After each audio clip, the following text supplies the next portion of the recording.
La información quiere ser libre fue el grito de batalla de los primeros profetas de Internet. Pero ¿libre para hacer qué?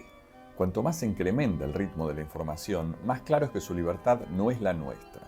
Quizás lo que la información siempre quiso no fue liberarnos a nosotros, sino más bien liberarse de nosotros y de nuestros limitados cerebros humanos. La tecnología construye redes de información cada vez más automatizadas que ya no nos tienen como sujetos, sino más bien como objetos. Este video gira en torno a la pregunta: ¿qué hacemos con la información y qué hace ella con nosotros?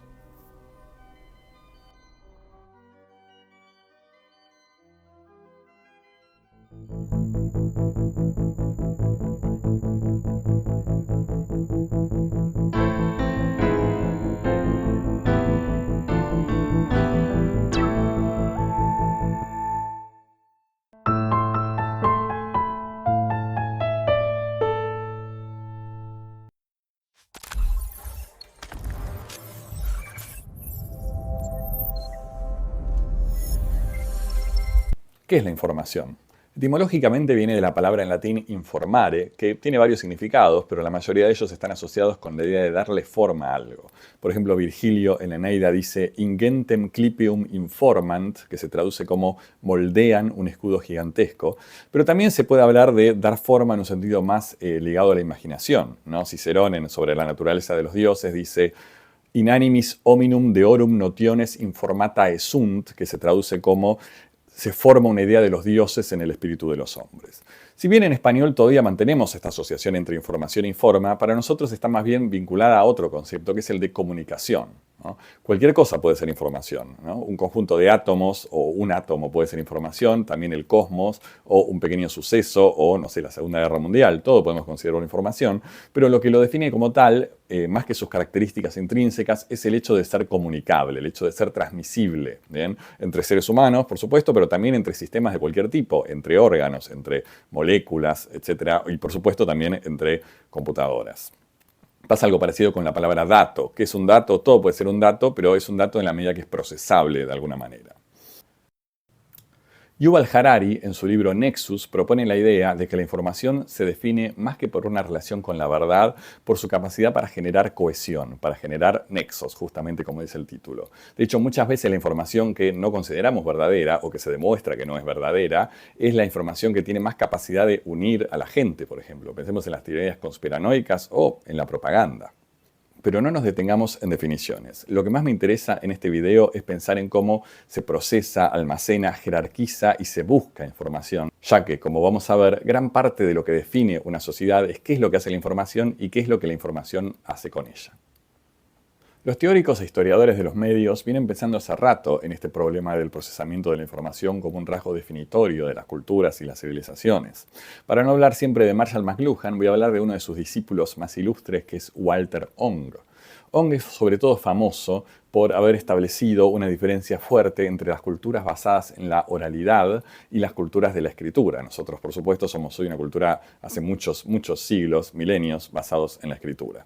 Ahora, ¿qué es lo que dice Walter Ong? Él dice que las culturas orales, en la medida en que manejan otros sistemas de procesamiento, almacenamiento y jerarquización de la información, tienen otra mentalidad completamente diferente. ¿Bien? Por ejemplo, en estas culturas orales hay una tendencia al conservadurismo porque la necesidad de mantener la memoria colectiva de la tribu, el pueblo, la comunidad, involucra una cantidad de energía social muy importante porque no se puede transferir esa energía a la producción de textos o otro tipo de soporte, sino que tiene que realizarse mediante contar las historias de la tribu, mantener las genealogías, etc. Una de las maneras en las que se ha hecho esto históricamente tiene que ver con los grandes relatos épicos que incorporan dentro de los relatos las menciones a los antepasados y a las diferentes familias. Pensemos en la Ilíada o en el Antiguo Testamento, entre muchos otros ejemplos. ¿Bien? Y la utilización de patrones rítmicos y repetitivos son todos mecanismos que ayudan a la memoria.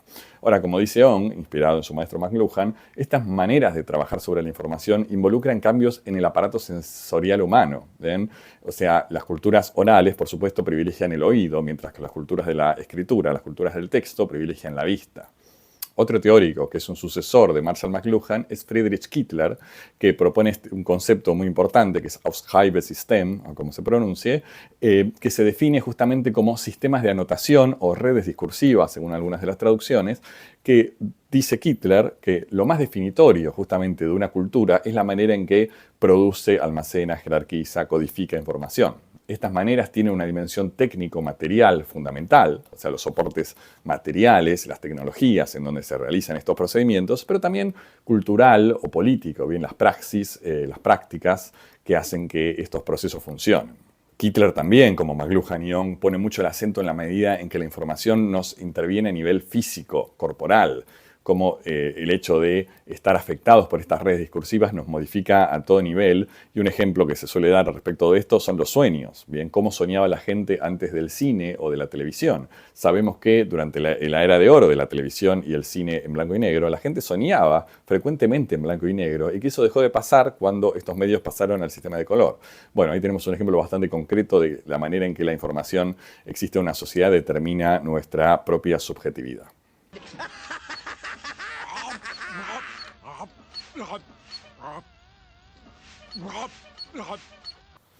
Hablemos de esto en mi propia vida. Yo pertenezco a la generación millennial, la mejor generación de la historia, y en ese sentido me tocó vivir varias maneras de almacenar la información y trabajar con ella en estos últimos 40 años. Si pienso en cuando nací, en los 80, todavía teníamos la información separada en soportes bastante diferentes, ¿no? Uno escuchaba música en cassettes, después rápidamente en CDs, ¿bien? Te veía los libros, los leíamos en papel, las fotos las mandábamos a imprimir a casas de fotos y así podría seguir. Pero ya para principios de los 90, cuando el formato CD empieza a popularizarse y sobre todo todos empezamos a tener computadoras personales, la digitalización adquiere una dimensión cada vez mayor, al punto de que empezamos a leer libros en PDF, a escuchar la música descargada en la computadora y a usar el DVD como evolución del CD como unidad de almacenamiento básico, en donde ya teníamos almacenado películas, canciones, fotos, lo que fuere.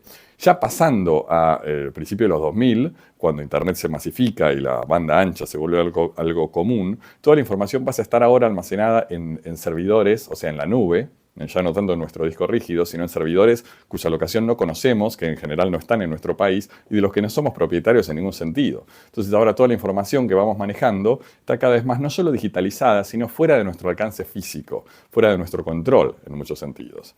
Y mucho más recientemente, el advenimiento de las inteligencias artificiales, si bien por ahora no es todavía un mecanismo de almacenamiento de información, aunque seguro va a serlo muy pronto, sí es, sin lugar a dudas, una manera radicalmente diferente de pensar la manera en que accedemos a la información y que, como vamos a ver un poco más adelante, modifica las prácticas con las que lidiamos con ella. Muchos de estos temas de los que hablé recién se están discutiendo ya en la academia, pero también en otros ámbitos, bajo el concepto general de archivo, que es un concepto que puede significar cosas muy diferentes, aunque en nuestro uso cotidiano en general significa los archivos de la computadora, pero que podemos pensar en el autoarchivo como el archivo personal de la vida de uno, en archivos familiares, en archivos de autor y, por supuesto, en archivos institucionales, bibliotecas, archivos nacionales, etcétera, etcétera. En relación con estos temas se suele mencionar mucho el famoso texto de Jacques Derrida, Mal de archivo, en el que no me voy a meter, francamente no me gusta mucho ese texto, pero sí hay una idea central ahí que tiene que ver con el archivo como un mecanismo tanto de inclusión como de exclusión. El archivo define lo que queda dentro y lo que queda afuera, o sea, lo que dice Derrida y que efectivamente tiene que ver con lo que estoy planteando acá. Porque desde la algoritmización del autoarchivo, desde que todo lo que hacemos automáticamente tiende a subirse a alguna nube, muchas veces sin nuestra autorización directa o partiendo del supuesto de que estamos de acuerdo con eso sin preguntarnos demasiado qué se va a hacer con toda esa información, el problema muchas veces ya no es el esfuerzo que requiere generar un autoarchivo, sino el esfuerzo que requiere borrarlo. ¿Bien? No solo no queremos ser esclavos de algo que subimos en Facebook hace 20 años, sino que tampoco queremos que se sature todo el tiempo nuestros sistemas gratuitos o baratos de almacenamiento de información y tenemos que estar liberando espacio. ¿Bien? Si uno lo compara con mi vida en la que yo de repente escribía en un diario íntimo y ponía cosas como 2015, acabo de votar por Daniel Scioli, estoy seguro que será un gran presidente y representante del peronismo. Bueno, si uno compara con eso que requería un trabajo, bien, hacer un autoarchivo era una tarea, y todavía lo es en algún punto, que requiere una dedicación importante que mucha gente no hace, por otro lado, y todos podemos recordar historias de nuestros familiares fallecidos que uno dice esto tendría que estar guardado de alguna manera y no lo está.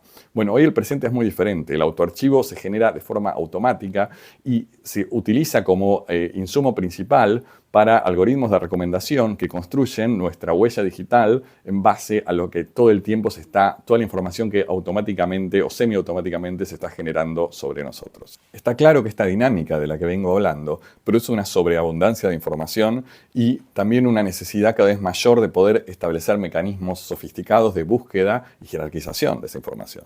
Ya el algoritmo de Google, cuando empezó, digamos, cuando se desarrolló y cuando empezó a perfeccionarse, se convirtió en la vía de acceso principal para todos y todas a todo este mare magnum de datos. Ahora, la inteligencia artificial, la del mismo Google, que ahora aparece primero como resultados de búsquedas, pero también otras inteligencias artificiales, están cumpliendo cada vez más ese rol de jerarquización y búsqueda de información más o menos mecanizada y efectiva. Bien, pensemos en eso. Cuando la información es tan abundante, el mayor problema no es producir información nueva, sino encontrar la información pertinente a lo que uno está buscando.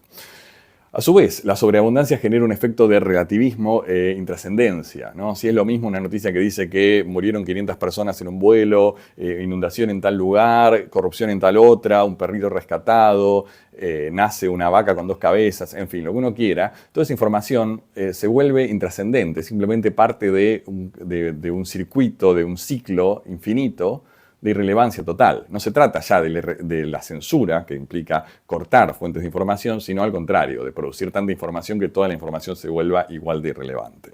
Pero sobre todo, estos mecanismos que generan dietas informativas separadas o cámaras de eco, etcétera, etcétera, tienden cada vez más a generar un efecto contrario a la posibilidad de establecer una base común de diálogo y de conversación. Si uno pensaba en información asociada con canales limitados, no sé, todos podíamos discutir y estar a favor o en contra de lo que decía el diario Clarín. Entonces uno estaba a favor, otro estaba en contra, pero todos más o menos compartíamos ese tronco. Ahora, cuando cada uno consume información por vías diferentes, porque todos podemos estar en X o Twitter, pero cada uno sigue a tuiteros diferentes, entonces producen nichos y cámaras de eco diferentes, la posibilidad de encontrar una mínima base de acuerdo sobre qué es lo que vale la pena discutirse y más o menos de qué manera hay que discutirlo, hace que sea cada vez más difícil pensar siquiera en algún tipo de democracia. ¿En qué sentido, qué tipo de democracia puede existir si no hay un acuerdo común sobre qué significa lo común?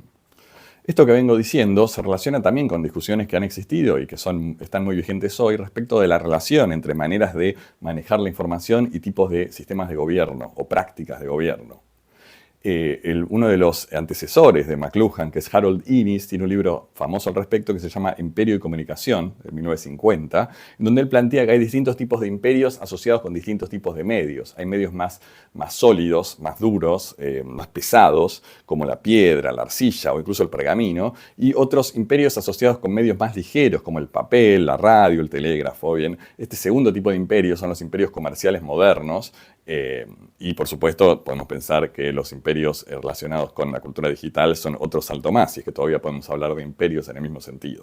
Pero en todo caso, ¿no? Y volviendo a lo que decía al principio de Walter Ong, también las culturas orales generaban sistemas de decisiones y de distribución del poder muy particulares, en donde el que tenía la voz potente y la capacidad para persuadir con la palabra, con el discurso hablado, era muy importante, ¿no? Pensemos en Cicerón diciendo que el orador es el que verdaderamente le da el fundamento a las nuevas ciudades, les da su rol, tiene un rol de fundador, en la medida que con su palabra logra organizar a los hombres. Por supuesto, Cicerón privilegia las letras y no las armas.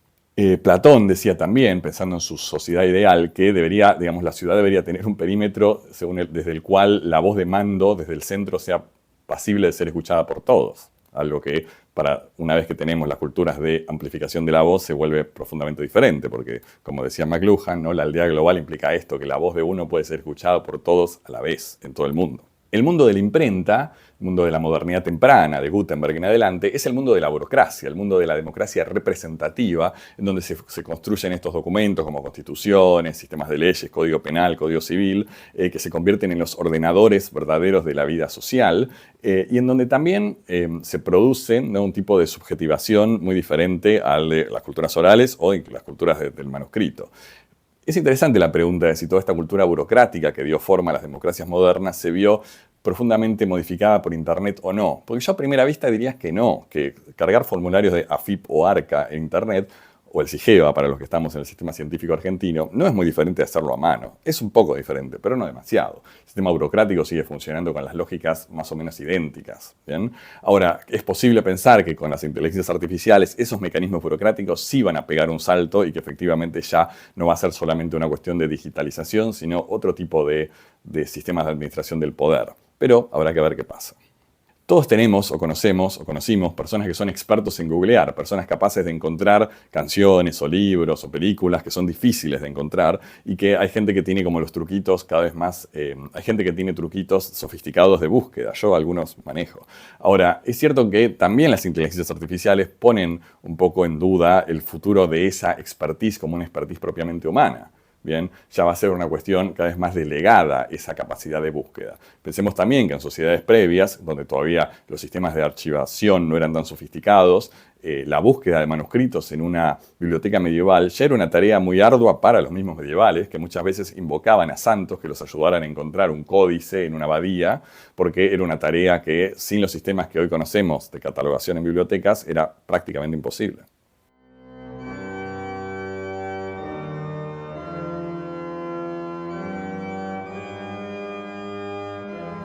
Ahora, más allá de buscar y encontrar información, la presión muchas veces más importante es encontrar las buenas maneras de jerarquizarla y de determinar lo bueno y lo malo, o sea, la buena información y la mala información, la información útil y la información de la inútil, la información falsa de la verdadera, etcétera, etcétera. El concepto, ¿no?, la herramienta a la que se suele apelar para referirnos a este debate es el de pensamiento crítico, que se vuelve una especie de panacea a la cual tenemos que enseñarles a nuestros, por ejemplo, los que somos docentes, a nuestros estudiantes, ¿no? Se supone que lo primero que enseña la escuela, o lo fundamental, no necesariamente lo primero, pero sí lo fundamental, es a ciudadanos con pensamiento crítico que puedan discernir la calidad de las diferentes fuentes de información y operar en consecuencia. Por supuesto, la idea del pensamiento crítico tiene una larga tradición en la filosofía, con Descartes y Immanuel Kant, ¿bien?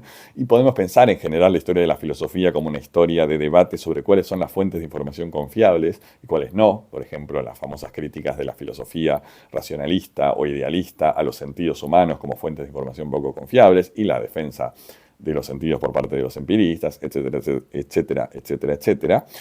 Pero modernamente, pensando en estos mecanismos, tenemos que pensar que muchas veces la capacidad de discriminación y discernimiento de la información involucra en algunos pasajes de la historia una pérdida. Bien, Michel Foucault, en Las palabras y las cosas, habla de cómo el pasaje a el nacimiento de la zoología moderna tiene que ver muchas veces con una pérdida de información sobre los animales.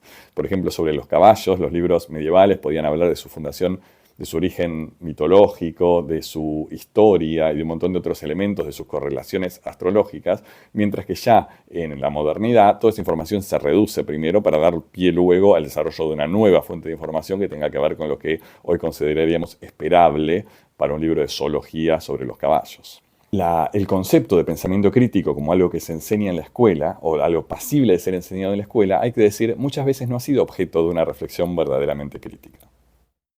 Es difícil asegurar si este modelo del pensamiento crítico como un instrumento que se puede enseñar en la escuela funcionó alguna vez. A fin de cuentas tenemos un montón de ejemplos de sociedades que han sido objetos de la propaganda y también esto que venía diciendo hace un rato de los nichos y las burbujas de información.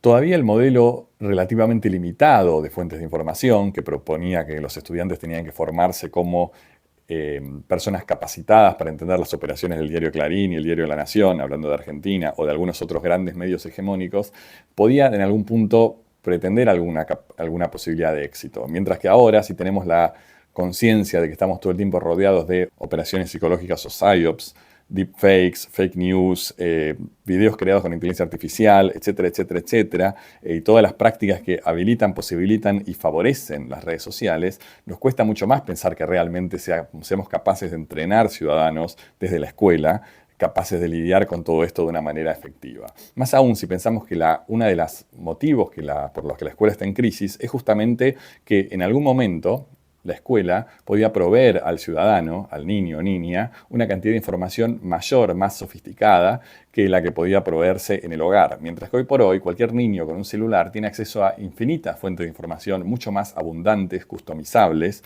y generales que las que puede probar cualquier maestro o maestra. Ese desfasaje entre la velocidad de la información, tal como circula en un aula y como circula en un celular, es caótico y muy perjudicial para la efectividad de la escuela como mecanismo pedagógico. También por esto es que surgen estas teorías postdemocráticas con las que yo no estoy de acuerdo, pero que entiendo un poco a aquel factor al que responden, que son estas ideas que dicen es utópico, ridículo, idealista pensar una sociedad donde la mayoría de los ciudadanos van a estar verdaderamente informados. No funciona así la vida. Necesitamos pastores y rebaños, necesitamos ovejas y personas a cargo, y serán solo estas personas a cargo las que tomarán las verdaderas decisiones, mientras que las ovejas no necesitan desarrollar ninguna habilidad crítica de ningún tipo para poder vivir sus vidas en TikTok. Ahora, seamos un poco más optimistas por un momento, ¿no? ¿Qué pasaría si pensamos que las inteligencias artificiales de hecho tienen la potencialidad de favorecer el establecimiento de una base común de conocimiento de la humanidad? ¿A qué me refiero, por ejemplo? ¿No? Los usuarios de X o Twitter habrán visto que se puso de moda ya hace un tiempo la utilización de esta inteligencia artificial llamada Grok, que permite preguntarle por el contenido de un tweet para que Grok, o sea, la inteligencia artificial, emita algún tipo de juicio respecto de su valor o también algún otro tipo de contenido. ¿Bien? Muchas veces lo que producen las inteligencias artificiales, Grok o algunas otras también, es de hecho más sensato que lo que producen los usuarios individuales. ¿Bien?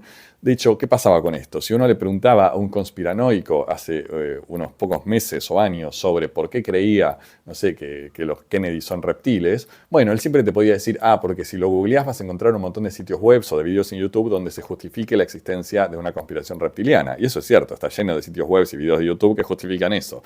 Por supuesto, aquellos que tenemos un poco de racionalidad sabemos que esos videos son todos mentira y que la gente que escribe esos sitios web son enfermos mentales. Pero bueno, es cierto que esos sitios existían, de la misma manera que existen un montón de libros que prueban supuestamente la existencia de ovnis, bla, bla, bla, bla, bla. Ahora, la inteligencia artificial es relativamente sensata. Bien, en general, cuando se le pregunta sobre si la Tierra es plana o si las vacunas funcionan, va a responder, no, la Tierra no es plana y sí, las vacunas funcionan. Entonces uno podría llegar a fantasear con la idea de que el establecimiento de estos modelos grandes de lenguaje generen en algún punto un tipo de sabiduría que está bien, quizás no es propiamente humana y que podrá ser poseída por algunas megacorporaciones, pero que sin embargo tiene más sensatez que la persona común. Hasta ahora no mencioné al teórico de la información más importante de todos, que es Claude Shannon.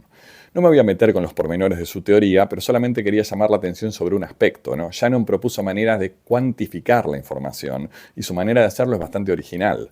Pensemos un ejemplo. Cuando yo le pregunto a un amigo cómo está y mi amigo me dice bien, yo espero que mi amigo me diga bien. Es la respuesta más esperable de todas y como tal, la información que provee es prácticamente nula. En cambio, si mi amigo me dice mal, dado que esa información es relativamente inesperada, esa no es la respuesta que yo estoy buscando en principio, ese mal provee muchísima más información que la otra posibilidad. O sea, cuanto más inesperada la información es, cuanto más se aleja de lo previsible, más informativa resulta o tiene más cantidad de información.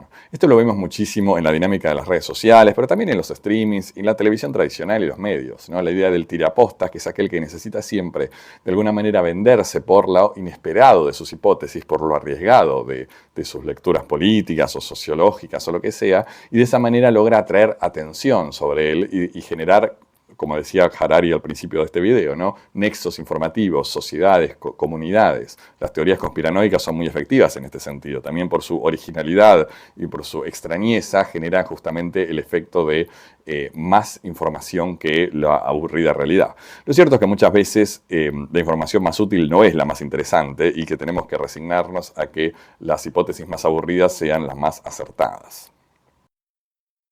El tirapostismo no es la única manera en la que se puede lidiar con estos cambios estructurales que está produciendo la manera en la que procesamos y jerarquizamos la información hoy por hoy. También muchas veces otra respuesta tiene que ver con un refugio en lo individual y lo subjetivo. Frente a las mareas de información permanentes que nos ofrece la cultura contemporánea y la tecnología contemporánea, nos refugiamos en lo individual porque, bueno, pese a todo lo algoritmizada y determinada por el capitalismo que está en nuestra vida, sigue siendo un refugio en algún punto porque la información que produce nuestra propia subjetividad, nuestro propio cuerpo, nuestra propia mente, no está totalmente sujeta a esos canales, por más que muchas veces hacemos como si lo estuviera o tratamos de que lo esté para poder subir toda nuestra vida a redes sociales e internet.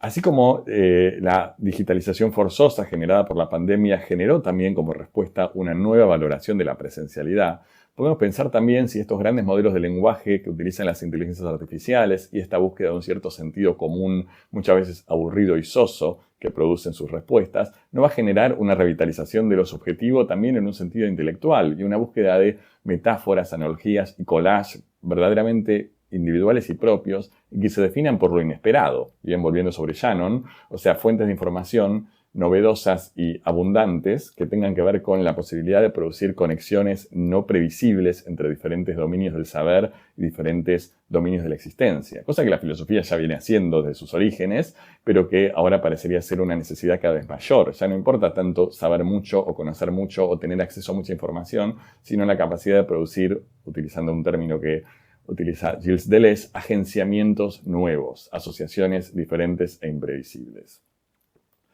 Así también, respecto de lo que decíamos del autoarchivo y de la tendencia de las redes sociales, pero de la tecnología digital en general, de producir archivos permanentes y sobresaturados de datos para luego dárselos de comer a los algoritmos, aparece incipientemente una valorización cada vez mayor de lo no archivable, de lo no procesable, de aquello que justamente se vuelve incomunicable, no quizás en un sentido pleno y absoluto, porque quizás no existe lo que plenamente y absoluto es incomunicable, pero sí por lo menos que no está sujeto a las lógicas de comunicabilidad propias de la cultura tecnológica del presente.